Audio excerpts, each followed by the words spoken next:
Hello everybody, how are we doing today? My name is Fox and we're going to be reacting to when comedians make hecklers cry. When comedians make hecklers cry. I'll leave a link to the channel and the video in the description. But you know, let's just get to it. Let's get straight to it. You know? From Troy Bond making a heckler cry, No, that was the most racist joke ever. to Joe Rogan humiliating another one in front of 2,000 people. Did no one hug you when you were little? Here are 10 times comedians made hecklers cry. Jimmy Starting Carr's off got to be with one of Matt I see Rife, him. who in 2023 was greeted by an obnoxious heckler. Being a Virgo himself, Matt snapped back immediately. I'm a Virgo. What's wrong with what? Come on, man. I'm not that bad.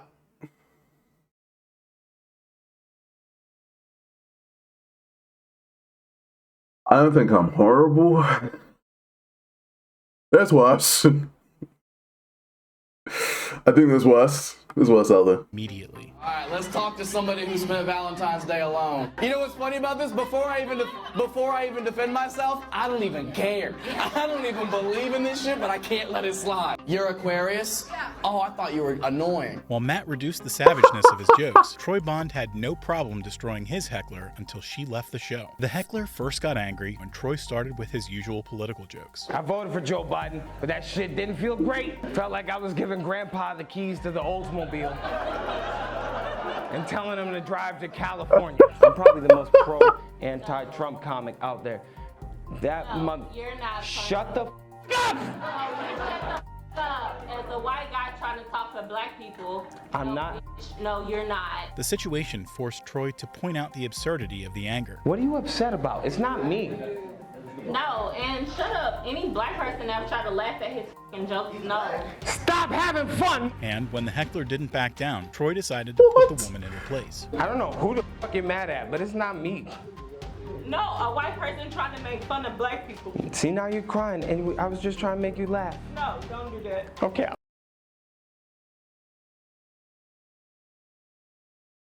One, he doesn't look white. I'm gonna say this. He looks like he got some color in him. Yeah, I'm feeling Hispanic. You know? And two, he's a comedian. He's making jokes about real world events. What? Black people should be exempt from all jokes forever. It's not even like he's only making jokes about black people and all of these jokes are racist. There's nothing like that. He's actively making a bunch of different jokes. The jokes are political. He's not even making fun of black people in the jokes. He's quite literally, the joke was that he is anti-Trump. And you think that the only people that are allowed to be anti-Trump are black people. In your head, your entire country is a race war. More of the other races on your side than they are on the other side. The problem is the other side is very rich and very powerful. This is not a race problem. This is a huge issue I have. Most people down here are at our level, at the normal human level, are too busy fighting each other. Oh, this, that, oh, black, white, Asian, yeah. Bro, there is no race war. It doesn't exist. You're making it up in your mind. The race war doesn't exist. There is a class war going on, and the class war is being won by those at the top of it. So easily won, because all they have to do is make you think that there's a race war instead of a class war, and you literally fight yourselves. Idiots. Every black person who thinks that there's a race problem still is an idiot. There is still a race problem. It is not with the people you are instigating with. Every white person who still thinks that they should be defending, you know, Homeworld or whatever, you're also an idiot. You're also an idiot. That ship sailed a long time ago. Black people are not taking your jobs. Rich white people are replacing you with AI. And what are we talking about? Everybody down here needs to stop fighting each other and start fighting upwards. Jesus Christ. I'm sorry. Now I'm gonna make fun. I was trying to be empathetic. And from that point on, whatever the heckler said was just ammunition for Troy's routine. Why do you think I'm doing this for a living? You think I was a football player? I'm a goddammit. There's nothing you can say to me I haven't said 6 inches from the mirror. You're the first name going in my suicide note tonight. And right after, Troy delivered the final blow. Have a good night, Kamala Harris.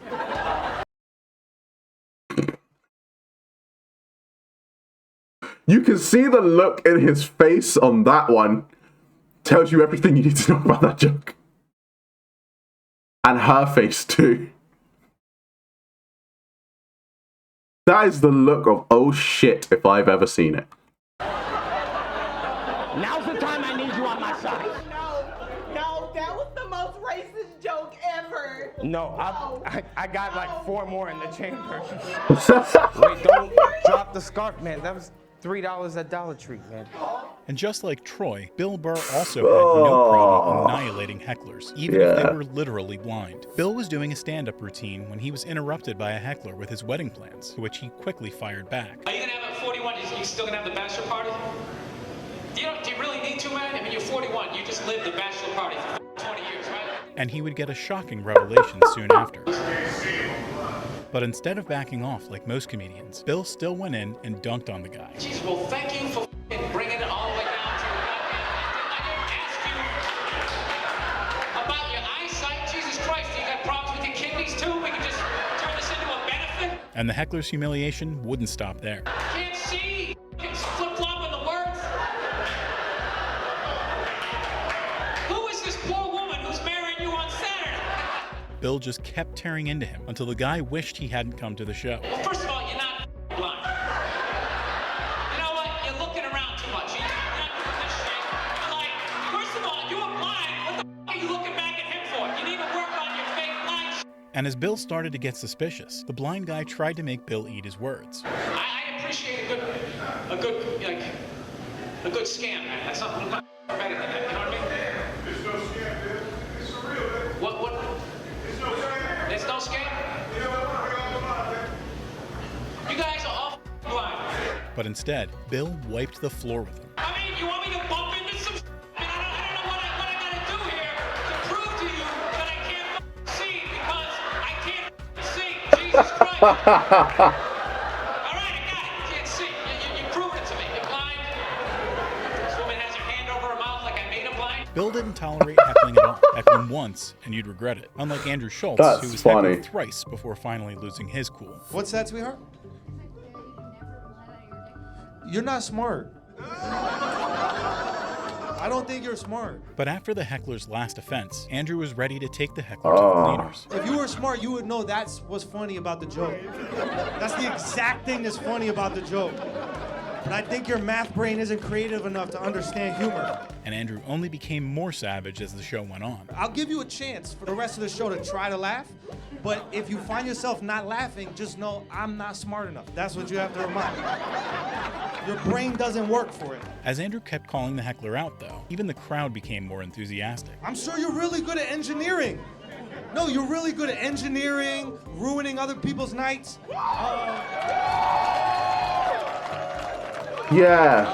Being selfish. You got all those down, but humor is not for you. But when the heckler tried to avoid Andrew's gunfire by playing the victim, Andrew made sure she didn't leave the show without bullet holes. And look, there is a place to go if you don't like humor. No, you shouldn't go to hell. Why would you go to hell? That's for funny people. You're not gonna ruin our time in hell too? How dare you? You gonna follow me to hell? Andrew's heckler only got embarrassed in front of a club, unlike this next one, who was destroyed in front of 2,000 people by Joe Rogan in his 2017 show. Hold on, wait, what's the people stop cheering? Tell me what you just said. I said he's paying attention to you. Why are you yelling out like that? Did no one hug you when you were little? And Joe wasn't going to easily back off now that he had the spotlight. I'm trying to sort through this because you're the show. You understand that, right?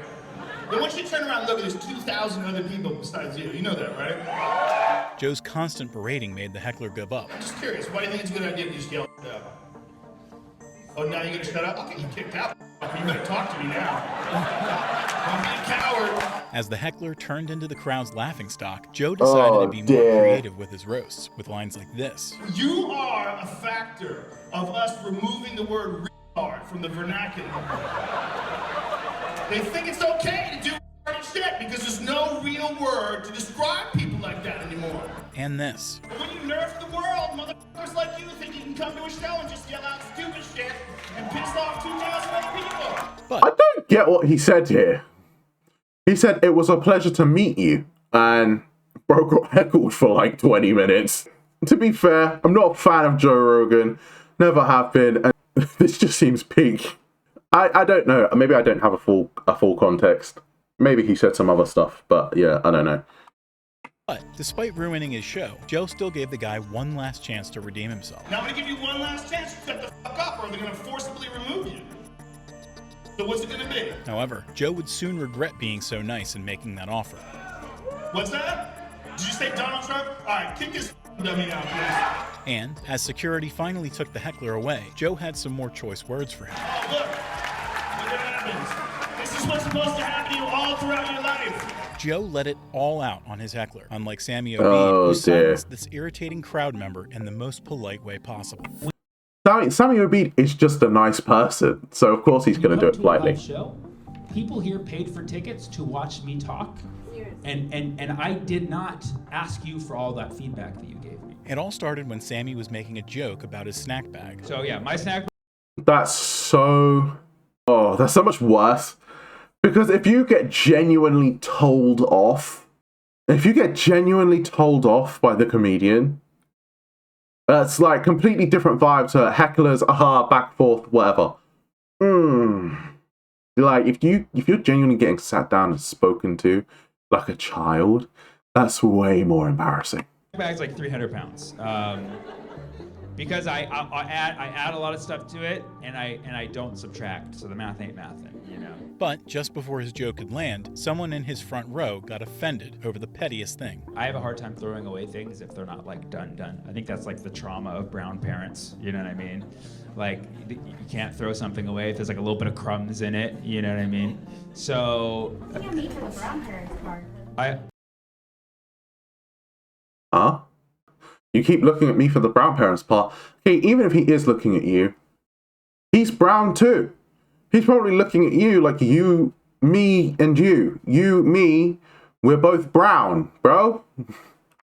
Keep looking at you. I looked at you once for the brown parents part. I only did one brown parents reference. Sammy wasted no time turning the tables on her. And you look back at me as if you don't have brown parents. You liar, okay?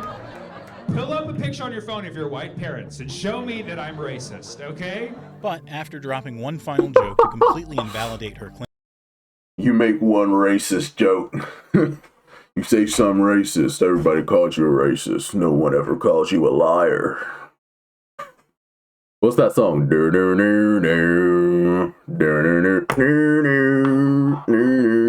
My Ford Fiesta, Toyota Roman Camry.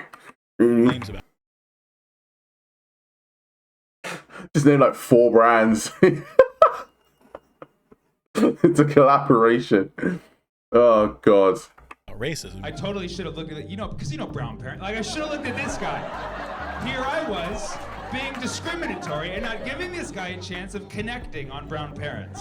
The heckler's narcissistic urge to interrupt the show only got worse. It's okay because I bought your hat. I might buy it back from you actually.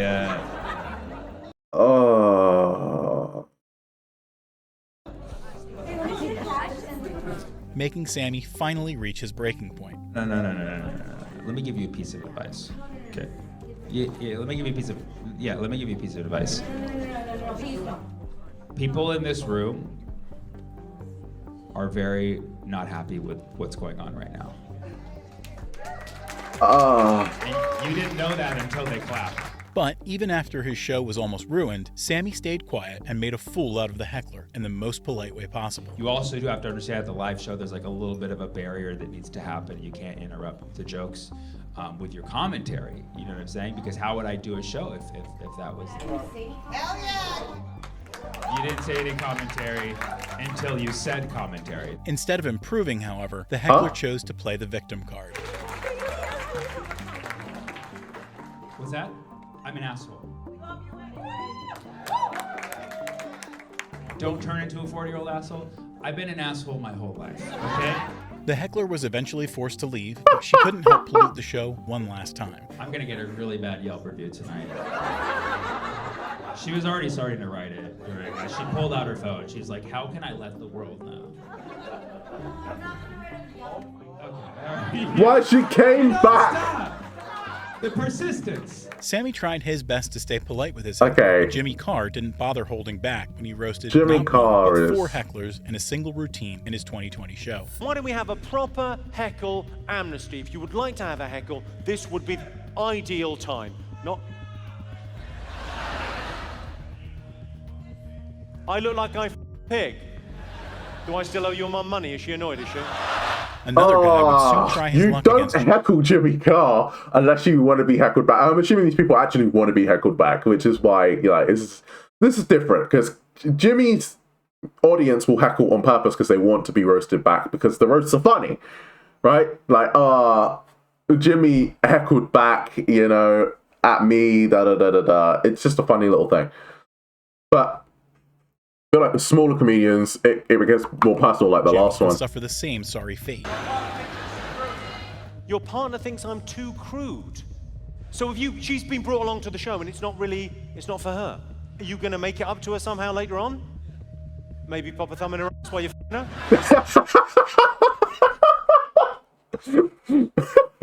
That for a too crude joke is jokes. But that wouldn't be the last of Jimmy's hecklers. Oh, she's so embarrassed. When does the comedy start? Classic. It's a classic. And in order to make a proper comeback, Jimmy decided to extract some more information. What's your name, sir? Like shoe rack, you're called Rack. And Jimmy soon started preparing Rack. But I suppose, Rack, you have learned a valuable lesson. You've learned life's not fair.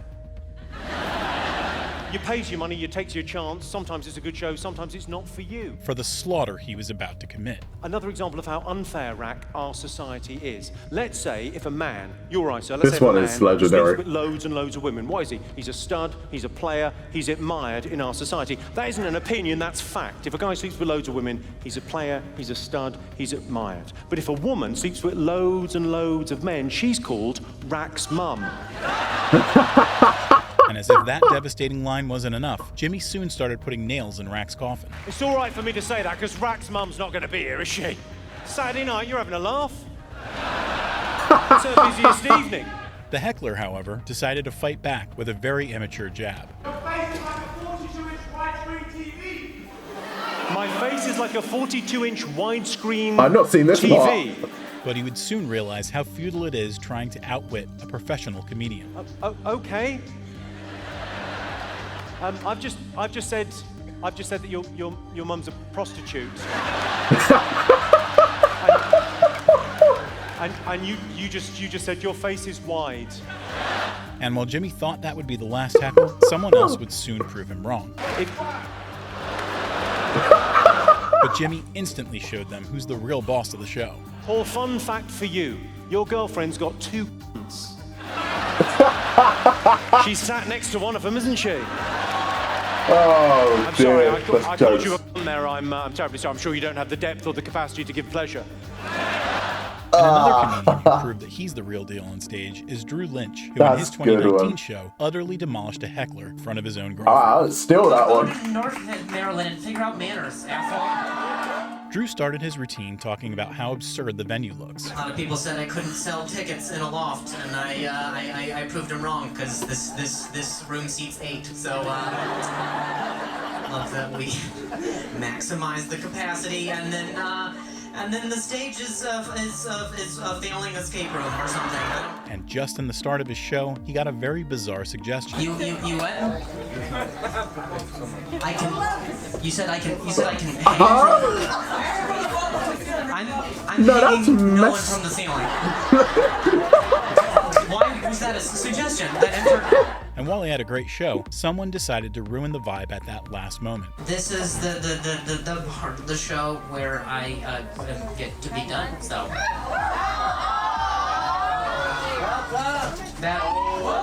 you said about time. Then why the tits are you here? Go to to North Maryland and figure out manners, asshole. It was obvious that even the heckler's partner was embarrassed. You're saying about time that I'm done? Is that what you were saying? He don't know. He don't know. This gave Drew just what he needed to continue the heckler's humiliation ritual. Wow, that was a fun heckle. That's my favorite. Is when I get done doing the show, and someone's like, Jesus, finally, we can do this escape room up here. Your girlfriend's trying to escape your relationship, and then when she leaves your rude ass, we'll all be like, about time. And just like how Drew roasted the heckler in front of his girlfriend, Patrice O'Neal roasted a female heckler using her boyfriend as ammunition. You need to stop being so wrapped up, but that's like he's seeing you're auditioning for him to be your man at some point. This guy is a nice guy. It all started when the woman heckled Patrice during his routine, and he did not let it slide. I think he wants to see you every day. This face. Just look at her face. It's just like a stroke victim. But when Patrice kept throwing punches, the heckler decided to fight back. I'm sorry, say that again? Go ahead. You have to make me laugh. But Patrice soon handed her a much-needed check back to reality. No, don't even go. That's what I knew she was gonna say. That's the face she has, and that's what you deal with. That's what she has to add. She's laughing. I don't know if it's awkward laughing or what. And deconstructed the woman's entire persona to roast her. You have movies in your head that only star you, directed by you. Everybody else is laughing, and she goes, you have to make me laugh. The fact that laughter's contagious should help you dead on the inside. That's you. Patrice didn't let the heckler's comments slide, just like Bo face. Burnham, who got so annoyed by an audience member that he put his heckle in a song. This song is the shit. Bo Burnham was performing a new song and was just getting in his zone. I feel like hip-hop used to be voiceless. But even before Bo could get the song going, he was loudly interrupted by a drunk heckler. Hey, girl! What?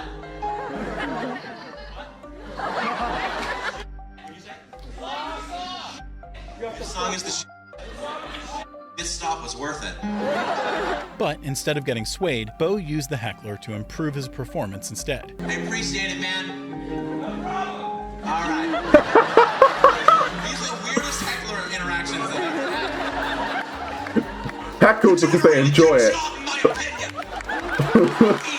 But he did make sure to express his true feelings before continuing on with the song. That's good.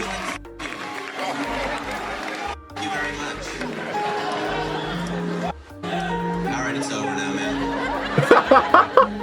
Your 15 minutes ended 15 minutes ago. And ensured the heckler was parodied in his performance.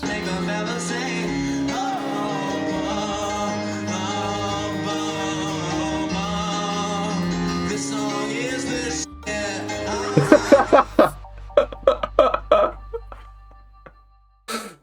Oh God, man, Jesus, that's so funny. To be honest, I apologize. I feel like towards the end I wasn't reacting as hard, but like, I feel like towards the end I wasn't reacting as hard. But I do just want to go over some of the ones that we saw. This is one of the most well-known back and forths in comedy ever. It's just a masterclass, and Jimmy's like reactionary work is good. This one is bad because if you're getting told off, it's just not great. And I think of all of them, I think just this one at the beginning is like, this one for me is like the heckler response. Like, it's like self-deprecating but fighting back by being self-deprecating. It's like a double-edged sword, but your blade is significantly smaller than the other person's. You know what I mean? So I don't know. I really like the way that they just be responding. And then you see that girl's face at the end. Wait. Laughter's contagious. Dude, pull it back up. The song. Have to make me laugh. On the inside. There you go. Patrice. Her face at the end is like she's not happy. She's not happy. She's pissed. Oh, you know what? I'm leaving it on this frame to end off. I hope you guys enjoyed the video, man. Hecklers are just like, it's part of the job, innit? If you're a comedian, it's part of the job. You must prepare for them. Like, is what it is. But if you guys did happen to enjoy this video, please do be sure to leave a like and subscribe, all that good stuff. The links to this video and the channel are down below in the description. And yeah, play the outro. But after this, there'll be no more distractions.